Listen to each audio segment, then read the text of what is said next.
Prepare to be lost in total immersion with Alienware's 3821 DW Total Immersion Monitor, guys. Ultra wide ratio for great productivity, 38-inch bad boy, 21:9 curved IPS panel, still coming in at a blistering 144 hertz refresh rates with 95% DCP color coverage, which is great for professional image and video work, and it's got NVIDIA G-Sync Ultimate. Anyway, hello everybody, and welcome to your Batman guide. Gonna be taking good old Camazotz over into the jungle. Camazotz, one of those characters that can play other roles. Sometimes you will see a Camazotz over in the solo lane. Honestly though, man, right now, warriors in solo, guardian support, assassins in the jungle. There's a couple of exceptions here and there, but 95% of the time when I see in ranked that I've got an assassin in the solo lane instead of a warrior, they end up doing worse than the opposing warrior because the roles are just a lot stricter right now in terms of like consistently being able to perform. And to help me consistently be able to perform, make sure you hit that subscribe button over on YouTube and ring that bell for notifications so you never miss a video. And do the liking and commenting and all of that weird YouTube algorithm stuff. So we're starting off with a pretty traditional build here on our Camazotz. Got to be getting that Boomba's Dagger, moving into the Transcendence. Got ourselves a couple of health pots and multi-pots for the early boxing. Only 2 of each, save us 100 gold so we can get moving into that Transcendence a little bit easier. And starting off with our Vampire Bat. This is going to be your main ability on Camazotz. It is going to be the ability that we max out first. Camazotz plays out a lot in the early game. Ooh. This is so awkward. I'm gonna go try to save Janice by getting this creep. I might have killed myself in order to save him, but woo! Try to get that quick level 2 for our boy. Camazotz plays a lot like Thanatos does, in that your main ability is your 2, much like the way that Thanatos' main ability is his Scythe. And if you can consistently be hitting that ability, you're going to be having a good time. And if you are not consistently hitting the ability, you are not going to be having a good time. Basically all it comes down to. Are you consistently hitting your 2? Yes. The enemy is probably hating their life. Are you consistently missing it? They're probably not minding you too much at all. So it is an ability that you want to practice with, that you want to get good with before you start maining some Camazotz. Camazotz, widely considered to be one of the safer assassins, not necessarily at this stage of the game. At this stage of the game, he pretty much plays like all the rest of them. But once you get level 5, Camazotz a lot harder to kill. The combination of the leap on his 3, being able to get over both player-made and walls, just regular walls and smite, means that he's got a lot of mobility. And then the ultimate gives you that immediate CC immunity and untargetability. Reminder that they had changed Camazotz a little bit ago when they changed Freya. Camazotz ult and Freya ult for the longest time in Smite had this like full second delay between when you hit the ability and when you were actually in the air and untargetable, but they fixed that, so you click the ability and within like 0.1 seconds you're actually in the air and untargetable, so you can properly utilize it for diving, not able to be hit underneath towers and stuff while you're in that ultimate. So it also makes Camazotz a premier tower diver when you need to get that one last little bit of damage off to grab the kill.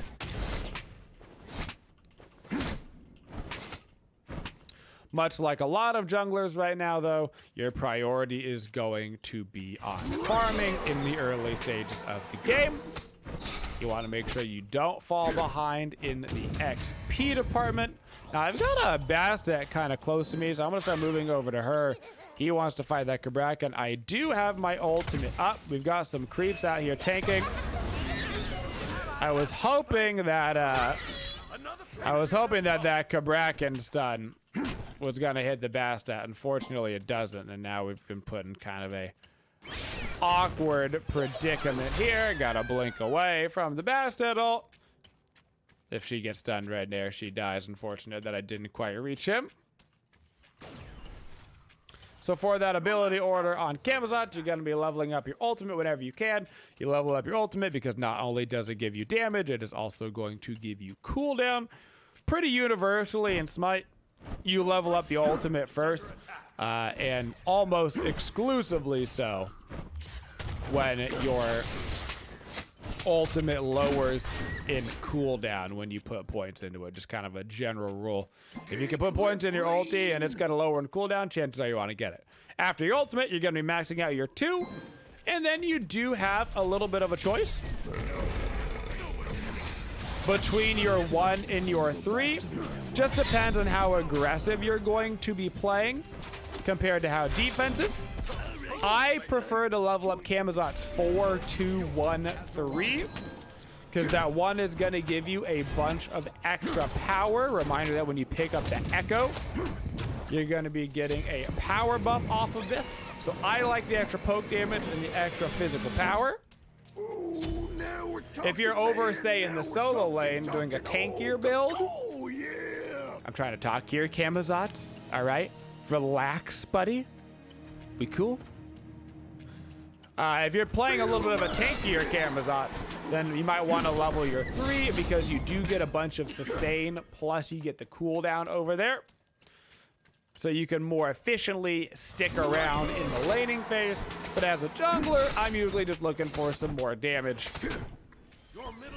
in order to get quicker, more efficient ganks off. So in the jungle role, I like 4, 2, 1, 3. But if you were solo laning, probably actually even 4, 3, 2, 1. You might even rank up that 3 first over in the solo lane for the clear that it gives as well, plus the sustain. Plus you're probably building soul leader first. So there's a lot of things that are different and situational over there. But in general, that Devour priority is going to go up a lot if you're playing him in a lane where you can utilize it on all the minions, compared to in the jungle where your 2 is going to give you plenty of sustain and you're looking for that extra damage on the ganks.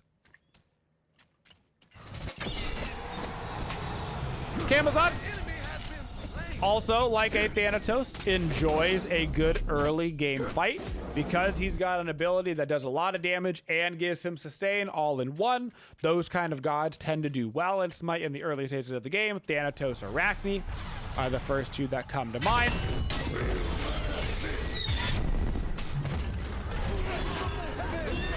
I got ulti right here to get over that Lancelot ult, and then I'm just gonna kind of generically start to waddle myself away. Now Lancelot might try to chase me, so I'm gonna turn around, hit him with that 2. Now do remember that you have to wait for the sustain on the Camazotz 2. You can see it took a long time right there to fly to me. You don't get that sustain immediately. You do have to wait for a couple of seconds for that heal to then actually come over and proc to you, and it does have a transfer time to your body. If you killed the target while the 2 was on them, then that heal will go immediately towards you. But on Camazotz, you can be looking for those early fights, the quick little early 1v1s, quick little early ganks. He does want to be fighting at the early stages. Doesn't drop off super hard into the late game because of Assassins right now and the ability to do these double stacking builds. We're going to be going Transcendence into Soul Leader. Our burst damage is going to maintain itself throughout most of the game. But that kind of ability to dive into the tower in grab a kill becomes a little bit less and less as everybody starts to get a little bit tankier as the game goes on and as they start to have the ability to kind of one-shot you back. So early stages of the game, you try to get yourself a lead, carry you through that mid game and the late game. Definitely more of that early PvP era. Holy phantom minion that body blocks my auto attack, or excuse me, the body blocks my 2 on the Lancelot. That was actually a hilarious get down Mr. President phantom minion right there. What a lad. For your matchups on Camazotz, we kind of talked about it earlier, how he is one of the kings of the 1v1. Do, though, keep in mind a couple of things on Camazotz. One, cripples tend to do pretty well against him. Just because if you can't get your 3 off, that is a major part of your escape. Now you're forced into your ultimate, but your ultimate is a 2-minute cooldown, which is like an eternity in Smite. So you got to be careful about that. Not being able to use that will just affect how you have to position yourself throughout the game. Also, keep in mind that because you are a god that is based around this leap to get in and out, it also means that a Wheelix will be a problem for you. She can grab you right out of that jump. She can't grab you out of your ultimate because you see Simeon, but she can grab you out of that. And sustain is a massive part of your kit. So any god that has a lot of built-in anti-heal, also any team comp that has a lot of healing on it, wouldn't necessarily recommend the Camazotz. If your team already has a lot of healing on it, then they're going to be encouraged to build anti-heal. And so you don't need to be giving them double, triple, quadra efficacy on the anti-heal by letting them counter you on Kama, plus they get to counter, you know, your Hell or your Chang'e or whatever. So preferably picking him into lower sustained comps, just so they aren't going to build the Brawlers and the Divine Ruins and the Pestilences anyway to counter somebody else, and then coincidentally, it's also going to counter you. Big part of that is this fact that we are going to go into the second item, Soul Leader. Fantastic abuser of Soul Leader, but once again, more sustain, the harder you're countered by his side.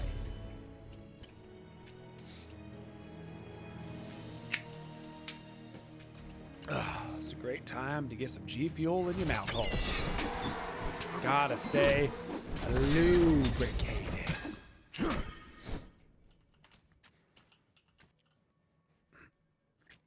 For your positioning on Camazotz, as long as they don't have an excessive amount of cripples, you can play quite aggressively because of his ability to stay in the air on his ultimate for a long time. If you have your ultimate up, you can play really aggressive on Kama. Kind of picture how you can play Jorm behind towers as long as your ulti's up because you just ulti out the safety. Same kind of concept on Camazotz, just on a slightly lesser scale.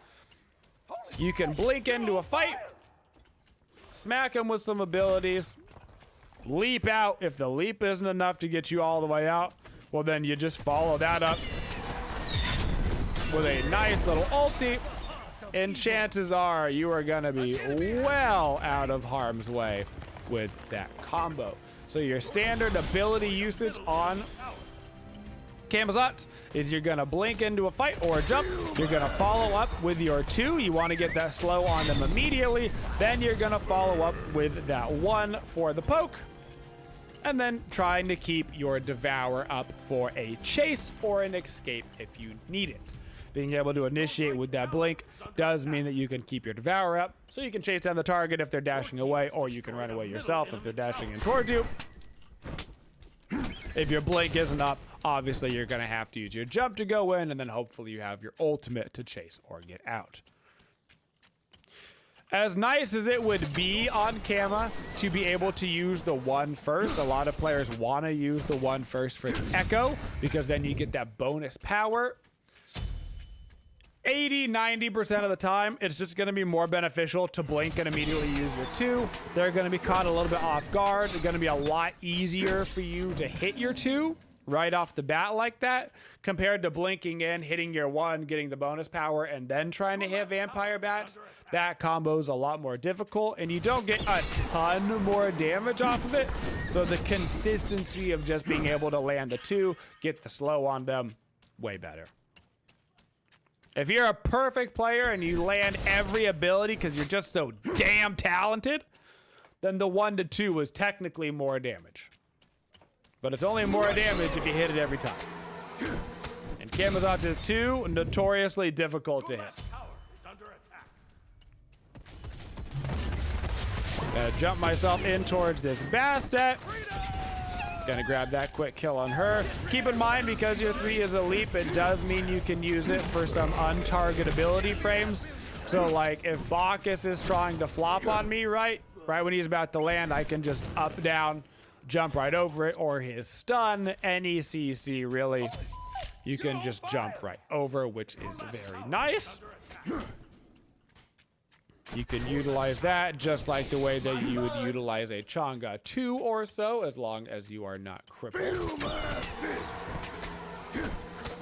For the build, this is my preferred build in the jungle right now on anybody that has 4 damaging abilities.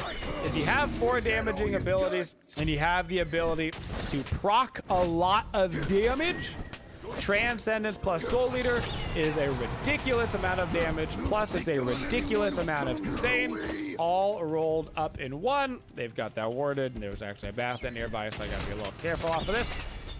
And then you can follow up with a 3rd item, Hydras. And the Hydras slots in perfectly into this build because you get the 10% CDR from the Trans, and then you get the 10% CDR in Pen from the Soul Leader. Hydras gives you another 10% on the Pen and on the cooldown, which means that when you upgrade that Boomba's Dagger, you're gonna be capped on CDR. And you've already got 20% Pen in your first 3 items without even really building. That Pyromancer and me just got real down to the wire right there. I'm like, I'm not gonna die to the Pyromancer and a God Guide, right? It was close though. It was close for sure. Shout out to Soul Leader for keeping me alive right there. Also, shout out to all the sustain on Camazotz 2 and his Devour. Kind of a ridiculous amount of sustain between those 3. I'm already full healed off of the speed buff from that. So now at this point of the game, we've gotten ourselves a solid lead by the 16 min marker. This is usually about the point of the game where it's time to start grouping up for team fights around the objectives. So I'm gonna grab myself my Hydras. And then this game, because we are in the lead, I'm gonna go more aggressive. You could start to transition a little bit back here and get some more defensive items if you want to, but because we're winning, because we're in the process of snowballing, I don't need a Brawlers like I would normally. Normally, I would need a Brawlers in that 3rd or 4th slot because they have an Aphrodite for the sustain, but the Aphro is quite far behind, which means I can go for a more snowballing item here, and I can grab myself that Bloodforge. Standardly, this slot would go towards the Brawlers or the Heartseeker, something of that sort. But you gotta play the game that you are in. I should be able to tank this Gold Fury no problem for my Hachi as soon as he wants to give it over to me. Our main target in this match is going to be that Apollo in the back line. He is the highest level by far, so he is the one that I want to be trying to kill. Also, if the Aphrodite is out of position, she should be pretty easy for me to grab a kill on, so I don't mind focusing for her as well. Looks like he wants to go back towards this green buff. Gonna wait so I'm not making too much sound right here. I don't want to waste my blink on this, so I'm actually just gonna dash in, see if I can't get some pros off that way. He's just gonna run away. That's fine. And I can go back and just kind of grab this green buff after putting down a little ward. Ooh, very aggressive Aphrodite right here. Gonna try to utilize those Hydras procs as much as I can. Looks like I've got the rest of the team coming my way. Have no fear. I've got my blink up, ready to get out, and I've still got my Devour, and I've still got my ultis. I'm actually going to use both of these aggressive right now. I know the Aphrodite ult is down because I just forced her to use it. Making sure to get in some auto attack between my abilities where I can. There's a wave of creeps coming, so I'm going to jump on top of those to make sure that I get a thick heal. I'm going to go for a preemptive beads there on the Apollo Mez. Gonna try to back up a little bit, hit some more creeps so I get even more sustain. Off of my one. Go back to the way it was. And allows us to kind of fight into that team with like a 2v4. Minions are your friend on Camazotz as long as you're not trying to use your 2. Your 1 gonna go through minions. Your 3 is a nice AoE heal, bonus heal on those minions. Your 2, on the other hand, minions will ruin your day, so make sure you're not throwing that accidentally into an archer minion, or you're going to be really sad when you don't get all of that burst off. Your left tower is under attack. Bloodforge is 2150. I'm about 150 gold away, so I'm actually going to keep farming for that. I want it back because there's a ton of farm over on the solo lane side of the map. But I want to make sure I'm getting the most efficient back out of this. Honestly, I should also probably make sure that I have enough gold in order to buy a sentry ward. So hashtag 1 more cam turns into hashtag 2 more cams. But I'm better off just waiting to make sure that I can buy a sentry ward so we keep the vision control around the Fuego. Now I can back get that Bloodforge and a sentry ward. Bloodforge, simply one of the best snowballing items in the game. It lets you chase down opponents really easily with that bonus movement speed that you get both as a flat stat on it, but also from the passive when you get the kill. Also, severely increases your chance of getting triple, quadra, pentakills. An enemy has been slain. And that's always a good time. Being able to stick around in the fight longer because of the shield, which leads you to be able to get another set of abilities, which leads to another kill, which leads to another set of abilities. Bada bing, bada boom. Team's going pretty ham here, gonna be honest. Seems everybody just kind of dove into the Titan. Not sure what that was about, so I'm not gonna follow them into the land of doom, but I am gonna stay right here and I'm gonna wait for this Bastet. Because I've got a lot of damage that I can output onto this Bastet. He has to jump back. That's a good play by him. I've got my blink up. He had his blink up. So I'm going to try to blink over the wall, but I can't because of the minions. Thanks, minions. You ruined my blink. But I can go back towards the speed buff. I might find myself a little Lancelot friend. No Lancelot friends, but still a Bastet here. Whoa! Bessie! He's gonna try to get around the corner. That's his beat down. I know his jump is down. So I'm just gonna kind of dash right into him, grab myself a quick kill, and I've also got the Bloodforge proc, which if I need to run away, which I just might need to, that Bloodforge proc gonna help me do so. Got my beads up, but I don't think I need to use it. Gonna turn around onto this Bacchus. Reminder that Bacchus Intoxicate lasts for the entire duration nowadays because of those DR changes. Little preemptive beads right there on the Bacchus stun. She's gonna be forced to use her ulti. And then a couple of autos in between some Hydra's proc should grab us a quick kill. I'm also gonna call for the attacking of the Fire Giant. It's about time for us to get over and make some objective plays after the Fire Giant and the Pyro. Should have enough gold to finish my dagger up to the Boomba Spear. Which will be nice because I've got 20% pen, which at the 20 minute marker isn't a ton of percent pen.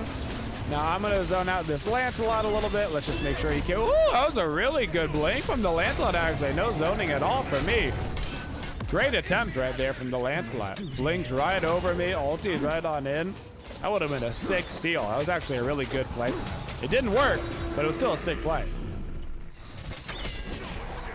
I tried to get out there and zone the Lancelot to prevent that from happening. But he had his actives up and he used them at exactly the right time to hop right over my noggin.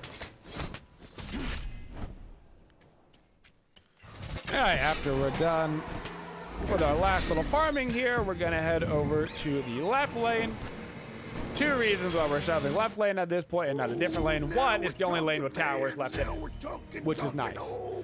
Because coincidentally, it's the lane you would prefer to shove. Anyway, it is the farthest away from the fire giant. You always want to shove the lane farthest away from the fire giant. So that way, if you don't end the game and another fire giant spawns, you've got fire minions over in Your team has destroyed the farthest lane away, which is the hardest one to defend. right tower is under attack. There's a Bastet split pushing us in right. But I catch an Apollo out in the jungle. Gonna ulti to make sure that he doesn't mess me. Waiting for all of these actives to come down. Gonna be able to finish him off. That was also a Aphrodite ult. We're gonna be able to grab another pick onto that.